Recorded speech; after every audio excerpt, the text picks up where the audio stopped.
এই গভীর রাত্রের ভিতরে আমি মা আমার সন্তানদেরকে একটু সান্ত্বনা দেওয়ার জন্য চুলার ভিতরে আমি একটা পাতিলে কিছু পানি গরম করতে দিয়েছি, আর আমি ওই পানিগুলো একটু নাড়াচাড়া করতেছি যেন আমার সন্তানগুলো বুঝতে পারে যে আমার মা কোনো খাবার হয়তো আমাদের জন্য রেডি করতেছে। কিন্তু ভাই আমার ওই আটার ভিতরে ওই চুলার ভিতরে কোনো খাবার নাই, ওই চুলার ভিতরে একমাত্র গরম পানি ছাড়া আর কিছু নাই।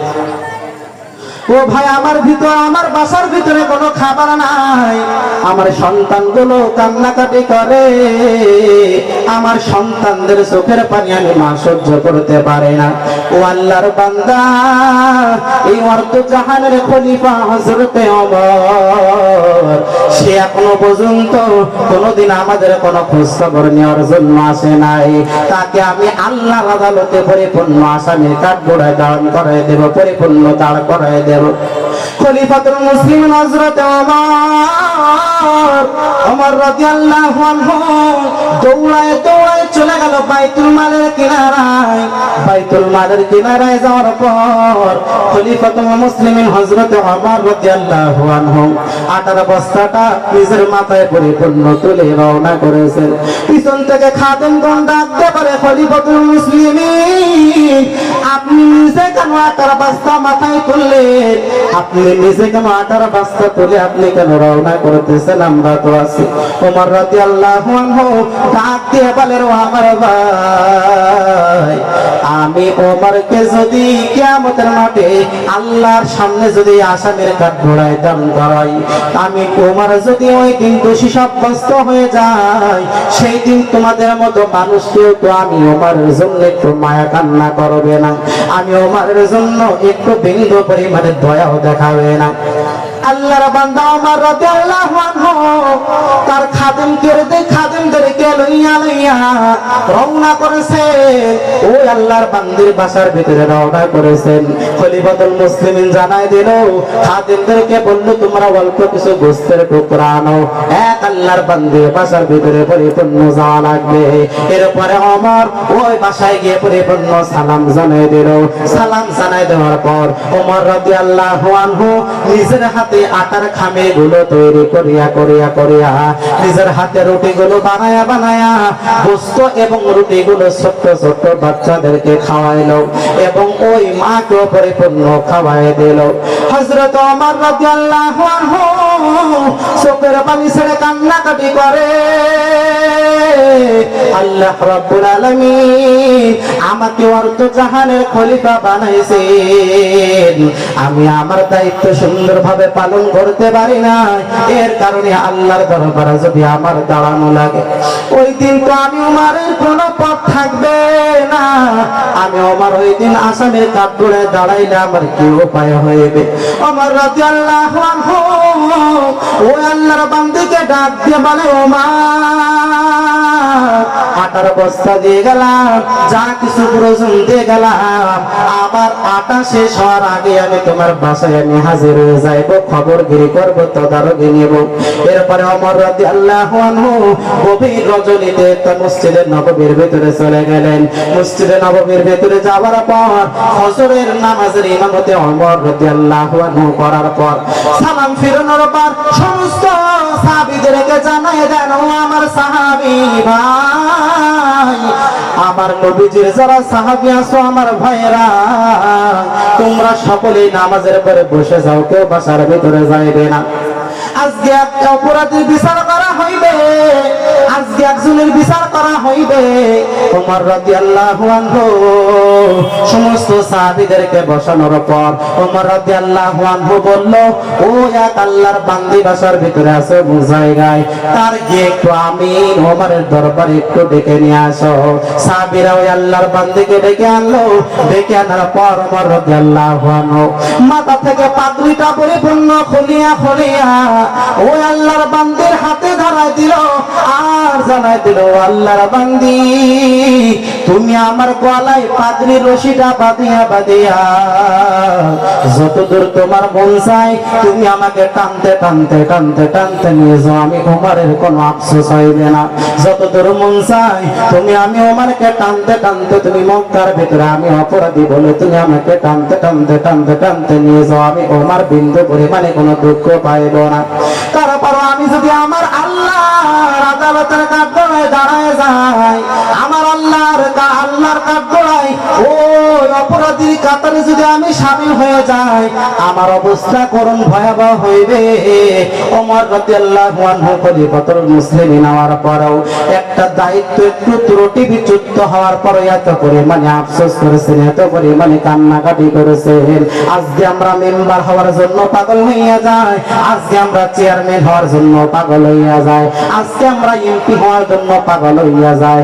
ও আল্লাহর বান্দারা, আগে সর্বপ্রথমে চিন্তা করা লাগবে, সর্বপ্রথমে আপনাকে ভাবা লাগবে আপনি যে এমপিতে দাঁড়াইছেন, এমপি হওয়ার পরে আপনি এমপি গিরির দায়িত্ব পরিপূর্ণ পালন করতে পারবেন কিনা। চেয়ারম্যানে দাঁড়াইছেন, চেয়ারম্যানে গিয়ে আপনি পরিপূর্ণ হক আল্লাহর আদেশ মতে আপনি আদায় করতে পারবেন কিনা একটু চিন্তা করেন। এই চিন্তাগুলো করে করে করে করে যদি আমাদের দেশের ভিতরে মানুষ যদি ক্ষমতা পাওয়ার চিন্তা করতো, তাহলে ক্ষমতা নিয়ে আমাদের দেশের ভিতরে কোনো দ্বন্দ্ব মারামারি কাটাকাটি থাকতো না। সকলেই বলতো না আমি চেয়ারম্যান হতে চাই না, আমি মেম্বার হতে চাই না, আমি এমপি হতে চাই না, কারণ আমি এমপি হলে বড় বিপদের ভিতরে পড়ে যাইব, কোনো ত্রুটি বিচ্যুত হলে আল্লাহর দরবারে আমাকে হিসাব দেওয়া লাগবে। এই চিন্তা যদি আমাদের ভিতরে থাকতো, তাহলে ক্ষমতা নিয়ে আমাদের দেশে মারামারি কাটাকাটি থাকতো না। জোরে চিল্লায় বলেন ঠিক কিনা? এরপরে এই চিন্তাধারা আমাদের ভিতরে পরিপূর্ণ ঢোকানো লাগবে। ইয়ামশুনা আলাল আরদি হাওনা, আল্লাহ রাব্বুল আলামিন জানায় দেন ইবাদুর রহমানের গুণ হলো নমনীয়, নম্রতা, ভদ্রতা। তাহলে উমার পরিপূর্ণ নম্রতা ভদ্রতার পরিচয় দিয়ে দিয়ে আগাইল, আমরাও এই নমনীয় বিনয়ের পরিচয় দিয়ে দিয়ে আমাদের জীবনটা আমরা পার করতে চাই। কে কে পার করতে চাই? দুইটা হাত আল্লাহকে দেখায় দেয়। আয় রব্বুল আলামিন, আমাদেরকে আপনি পরিপূর্ণ নমনীয়তার পরিচয় ঢুকায় দেন, আমাদের ভিতরে আপনি বিনয়ের পরিচয় ঢুকায় দেন, আমাদেরকে আপনি পরিপূর্ণ বিনয় বানায় দেন, আমাদেরকে আপনি পরিপূর্ণ ইবাদুর রহমানদের তালিকায় পরিপূর্ণ আপনি শামিল করে দেন। বলেন আমিন। আলহামদুলিল্লাহ। আলোচনা দীর্ঘ করব না, আপনারা কি রাগ করছেন নাকি? চলবে তো ইনশাআল্লাহ? আচ্ছা, আমি যদি কবির বিন সামাদ ভাই যদি না আসে এখন আলোচনা করি, শুনবেন না ভাববেন? কে কে শুনবেন না একটু হাত তোলেন তো দেখি। না, আপনারা শুনবেন আমি বিশ্বাস করি। যাই হোক, অনেক কথা বললাম। আল্লাহ রাব্বুল আলামিনের কাছে অনেক অনেক শুকরিয়া যে এই প্রোগ্রাম আজকে যে এত সুন্দরভাবে হবে আমরা কল্পনা করছিলাম না।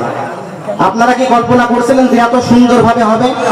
আজকের প্রোগ্রাম দেখে কি মনে হচ্ছে যে গতকালকে যে পরিমাণে বৃষ্টি হয়েছে মনে হচ্ছে? না, সবই আল্লাহর দেওয়া, সবই আল্লাহর দেওয়া নিয়ামত। যাই হোক, সংক্ষিপ্ত কিছু সময় আপনাদেরকে ফাঁকে ফাঁকে দুই একটা সঙ্গীত আমি শোনাইবো, সমস্যা নাই। আমি স্টেজে আসার আগে অনেক সঙ্গীতের আবদার আমার মা বোনেরা করেছে, এখানে দাওয়াত দেওয়ার পর থেকে আমার অনেক সঙ্গীতের অনুরোধ। যাই হোক, সময় সংক্ষেপ, একেবারে সংক্ষেপ। কবির বিন সামাদ ভাই উনি উঠে যাইবে, অতি দ্রুতই চলে আসবে। বিশেষ করে মাদ্রাসার জন্য আপনারা একটু আপনাদের সহযোগিতার হাত বাড়াইবেন। হাত বাড়াবেন না ভাই? এই মাদ্রাসার জন্য, মাদ্রাসার ছোট্ট ছোট বাচ্চা, তাদের জন্য যদি আপনাদের কাছে একটু হাত বাড়াই। আজকে দেখেন এত সুন্দরভাবে আপনাদের সামনে একটি জান্নাতের কোরআনের বাগান তৈরি করেছে ভাই। যারা যারা উঠে যাইতেছে এনারা কিন্তু মুনাফিক বলে সাব্যস্ত হবে। এখন কেউ উঠতে পারবেন না, এতক্ষণ ওঠেননি, এখন উঠে গেলে মনে করবো সেটা মনে হয় মুনাফিক। যাই হোক, কেউ উঠবেন না, একমাত্র যাদের একান্তই প্রয়োজন, যাদের ইস্তেনজার প্রয়োজন আছে বা অন্য কোনো হাজতের প্রয়োজন আছে, তারা ছাড়া কেউ উঠবেন না। যাই হোক, মাদ্রাসার জন্য আপনার একটু সহযোগিতার হাত বাড়ান। এই মাদ্রাসার ভিতরে যে সমস্ত তালেবুল ইলম যারা পড়ে তাদের কিন্তু অনেক সম্মান, অনেক দাম। আমরা মাদ্রাসার ছাত্রদেরকে মূল্যায়ন করতে চাই না। আরে মিয়া, আমি মেজবাউদ্দিন যশোরী ছোট্টবেলায় যখন চৌগাছা নিমতলা আলাদা মাদ্রাসায় ভর্তি হয়েছিলাম, অনেক মানুষ টিটকারি মারত, কি হবে মাদ্রাসায় পড়ে?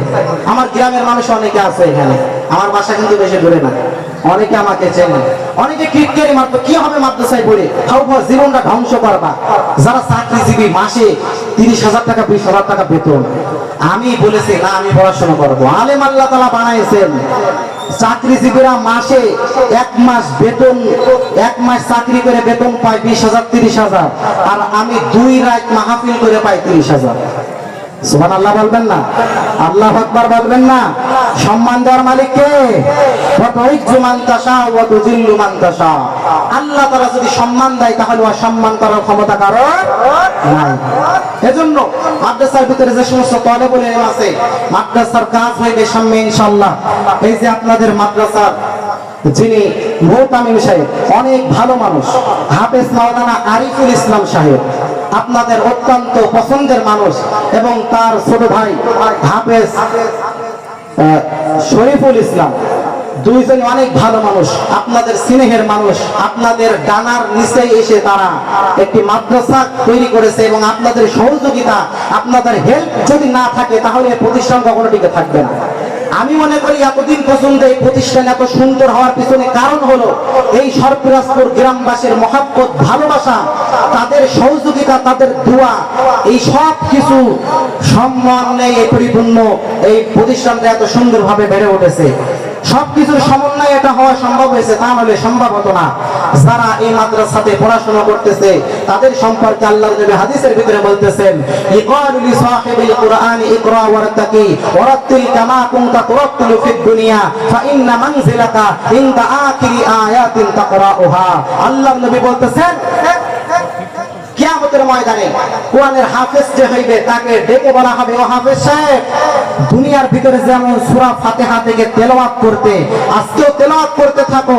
ইকালু লি সাহিবিল কুরআনি ইকরা ওয়ারতাকি ওয়ারাতিল কামা কুনতা তুরাতিলু ফিদ দুনিয়া। যেমন ভাবে দুনিয়ার ভিতরে তোমরা আয়াত তেলাওয়াত করতে, আজকেও তোমরা তেলাওয়াত করতে থাকো, করতে থাকো, করতে থাকো।